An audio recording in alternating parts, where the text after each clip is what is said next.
Sir please கொஞ்சம் cooperate பண்ணுங்க. கொஞ்சம் சார் நல்ல வைக்கிறீங்க சார். கொஞ்சம் சார் நல்ல வைக்கிறீங்க சார். கொஞ்சம் பின்ன போங்க சார்.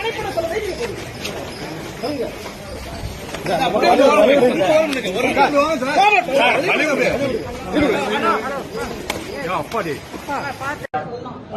ஆரம்பிக்க போறாங்க.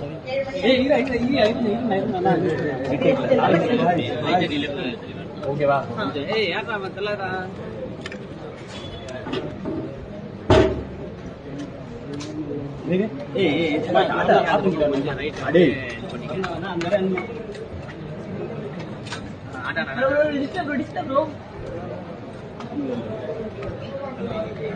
அதே ஃபாலோ பண்ண அதே ஓட்டையை ஃபாலோ பண்ண